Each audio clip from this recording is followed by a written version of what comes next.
So, చాలామంది problem ఏంటంటే, ఇప్పుడు న్యూలీ మ్యారీడ్ కపుల్ గావచ్చు, కొన్ని సంవత్సరాల నుంచి మ్యారేజ్ అయింది, సంతానం లేదు గురువుగారు అని జెప్పి చాలామంది అనుకుంటుంటారు.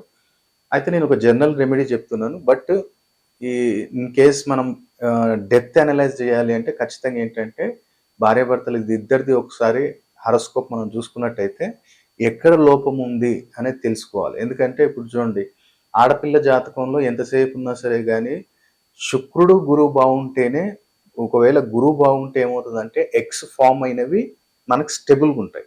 చాలామంది చూడండి, ఇప్పుడు వాళ్ళకి ప్రెగ్నెన్సీ అయితే కన్ఫర్మ్ అవుతుంది గానీ, మిస్‌క్యారేజ్ అయిపోతుంటది. లేదనుకుంటే అది కన్ఫర్మే కాదు. ఎగ్స్ ఫార్మ్ అవ్వకుండా ఇప్పుడు శుక్రుడు బాలేడనుకోండి, ఆటోమేటిక్‌గా యూట్రస్ రిలేటెడ్ ప్రాబ్లమ్స్ ఉంటాయి. అక్కడ ఇన్ఫెక్షన్స్ కావచ్చు. ఎగ్స్ అనేది ఫార్మే కావు. ఇప్పుడు గురువు బావుంటే లాంగ్ టర్మ్ ఫార్మ్ అవుతది. కన్సీవ్ అవుతారు. వీళ్ళు డెలివరీ అవుతుంది. కానీ శుక్రుడే బాలేనప్పుడు అది రిసీవ్ చేసుకోలేదు. అసలు ఎగ్సే మనకు రిసీవ్ చేసుకోలేదు. ఆ స్పెర్మ్ అనేది రిసీవ్ చేసుకోలేదు. కాబట్టి ఒకవేళ జాతకం చూసినప్పుడు టోటల్‌గా మనం అనలైజ్ చేసి భార్యాభర్తలది ఇంకా బెస్ట్ రెమెడీ చెప్పొచ్చు. ఒకటేంటంటే జనరల్ రెమెడీ నేనొకటి చెప్తున్నాను. శివయ్యకేంటంటే మీరు సోమవారం శివయ్యకి అష్టగంధము, నెయ్యితోటి అభిషేకం చేయటం మొదలుపెట్టండి. ఎవరైతే సంతానం కావాలనుకుంటున్నారో. దాంతో పాటు మీకు దగ్గరలో ఎక్కడైనా రావి చెట్టు, వేప చెట్టు 2 కలిసుంటే అక్కడ మీరు మంగళవారం రోజు నెయ్యితో దీపారాధన చేయటం మొదలుపెట్టండి. అలాగే మీరు ఇంట్లో ఏం చేయండంటే మంచి ఒక మీకు ఒక అబ్బాయో, అమ్మాయో కావాలి గదా! లేదంటే ఒక అబ్బాయి, అమ్మాయిది ఒక ఫోటో తీసుకోండి. ఒక ఫోటో ఏదన్నా ఆన్‌లైన్ మీరు ప్రింట్ ఔట్ తీసుకొని, నాకిలాంటి అబ్బాయి మంచి ఇట్లా ముద్దుగా బొద్దుగా ఉండాలి అని చెప్పి మీకు ఏదో ఒకటి ఉంటది మైండ్‌లో. సో, అలాంటి ఒక ఫోటో తీసుకోండి. తీసుకొని ఏం చేయాలంటే, ఈశాన్యం నుంచి వాయువ్యానికి సెంటర్ పాయింట్ చేయండి. ఈశాన్యం నుంచి వాయువ్యానికి సెంటర్ పాయింట్ చేసి, ఆ సెంటర్‌లో మనకి యెల్లో కలర్ బార్డర్ ఫ్రేమ్ గాకుండా ఏదైనా బ్రౌన్ కలర్ గాని, లేదంటే వేరే ఎనీ కలర్ క్రీమ్ కలర్ గావచ్చు. ఆ బార్డర్ ఏదైతే వస్తదో కదా! ఆ బార్డర్ అనేది యెల్లో గాని, రెడ్ గాని, బ్లాక్ గాని కాకుండా వేరేది ఏదైనా కలర్స్‌లలో అది ఫ్రేమ్ కట్టించి అదక్కడ పెట్టండి. అక్కడ పెట్టండి. దాన్ని నిత్యం గూడా మనం చూస్తుండాలె.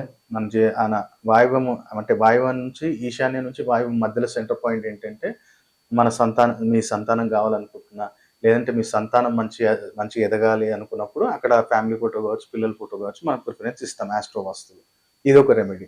సెకండ్ వచ్చేసి కిచెన్‌లో ఎప్పుడు గాని బ్లూ, బ్లాక్ కలర్స్ ఎక్కువ ప్రిఫరెన్స్ ఇవ్వకండి. పర్టిక్యులర్ ఏంటంటే సౌత్ సైడ్ మనము జార్స్ అవి ఇవి పెడుతుంటాం. అక్కడ సైడ్ ఎక్కువ అయి పెట్టకండి. దాంతో పాటు ప్రతినిత్యం గూడా ఏం చేయండంటే కొంచెం గోమాతకేంటంటే మీరు కాలీఫ్లవర్ గోబీ పువ్వు అంటాం గదా! అది మీరు పర్టిక్యులర్ ఏంటంటే ఫ్రైడే నాకు మంచి సంతాన యోగాన్ని అంటే ఇప్పుడు చాలామంది ఎళ్తుంటారు హాస్పిటల్‌కెళ్తాం అన్నీ నార్మల్ ఉన్నాయి. కానీ అయినా కన్సీవ్ అవ్వట్లేదు అంటే అది వేరే వాళ్ళది ఏదన్నా ప్రక్రియలు చేసుకోకుండా ఉండొచ్చు. ఎందుకంటే వీళ్ళకి సంతానం కలగొద్దు, లేదా మిస్‌క్యారేజ్ అయిపోతుండాలని జెప్పి. సో, ఫ్రైడే కొంచెం గోబీ పువ్వు చిన్నదైనా సరే గాని గోమాతకు పెట్టండి. మంచిగా మీ మనసులోని కోరిక కోరుకోండి. అమ్మ గోమాతకి ఎనక భాగాన్ని ముట్టుకొని మంచి సంతాన యోగాన్ని కలిగించు తల్లి. మంచిగా మీ మనసులోని కోరిక అక్కడ కోరుకోండి. ఈ రెమెడీస్ ఫాలో అయినట్టయితే తప్పకుండా సంతాన యోగానికి ఛాన్సెస్ ఉన్నాయి. బట్ ఇన్ కేస్ మనం ఇంకా డెప్త్ తెలుసుకోవాలంటే వైఫ్ అండ్ హస్బాండ్ ఇద్దరిది హారోస్కోప్ చెక్ జేస్తే ఇంకా అసలు ఆ ప్రాబ్లమ్ ఎక్కడ రైజ్ అవుతుంది? అబ్బాయి దాంట్లో ఉందా? అమ్మాయి దాంట్లో ఉందా? ఏమైనా మెడికల్ పరంగా ఏమైనా హెల్ప్ తీసుకోవాలా? లేదంటే ఏమైనా రత్నధారణ చేయటం వల్ల కూడా మనకి ఇంకేమన్నా మంచి రిజల్ట్స్ వస్తాయా? లేదనుకుంటే ఏమైనా దానం చేయాలా? అనేది ఇంకా మనం డెప్త్‌గా చెప్పొచ్చు.